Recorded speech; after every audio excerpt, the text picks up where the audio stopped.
Hi friends, this is Arjun Surya. Welcome to my channel. Friends, ఈ వీడియోలో black money అంటే ఏమిటి, బ్లాక్ మనీ ఏ విధంగా సంపాదిస్తారు, బ్లాక్ మనీని ఏ విధంగా వైట్ మనీగా కన్వర్ట్ చేస్తారో తెలుసుకుందాం. ఇక వీడియోలోకి వెళ్తే మనకు వచ్చే ఆదాయం, ఇన్కమ్, గవర్నమెంట్కి ఇన్కమ్ ప్రాఫిట్ కానీ, బిజినెస్ ప్రాఫిట్ కానీ, గవర్నమెంట్కి ట్యాక్స్ కట్టకుండా, గవర్నమెంట్కి ఇన్ఫార్మ్ చేయకుండా, గవర్నమెంట్కి రిపోర్ట్ చేయకుండా, ట్యాక్సీని కట్టకుండా మనం ఆ మనీని సేవ్ చేసుకోవడాన్ని, మనీని దాచిపెట్టుకోవడాన్ని బ్లాక్ మనీ అంటారు.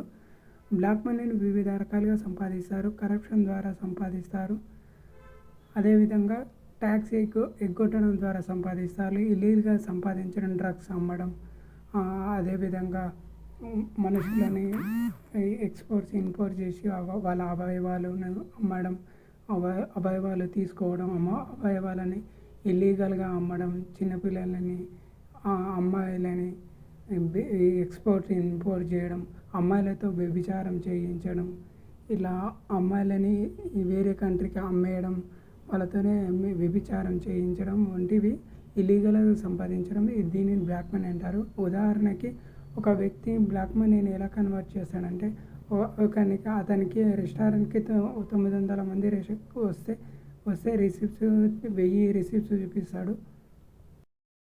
ఇంకో పద్ధతి ద్వారా కూడా బ్లాక్ మనీని వైట్ మనీగా కన్వర్ట్ చేస్తారు.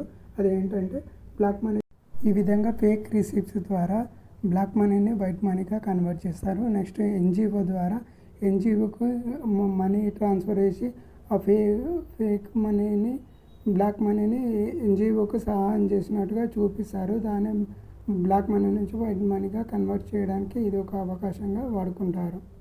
ఎన్జిఓ అంటే నాన్ గవర్నమెంట్ ఆర్గనైజేషన్. ఇందులో చిన్నపిల్లలకి, వృద్ధులకు కానీ, పూర్ పర్సన్స్కి హెల్ప్ చేసే ఆర్గనైజేషన్. ఈ ఆర్గనైజేషన్కి హెల్ప్ చేసినట్టుగా ఫేక్ డాక్యుమెంట్స్, ఫేక్ రిసిప్ట్స్ చూపించి బ్లాక్ మనీని వైట్ మనీగా కన్వర్ట్ చేసుకుంటారు. ఈ విధంగా ఉంటుంది.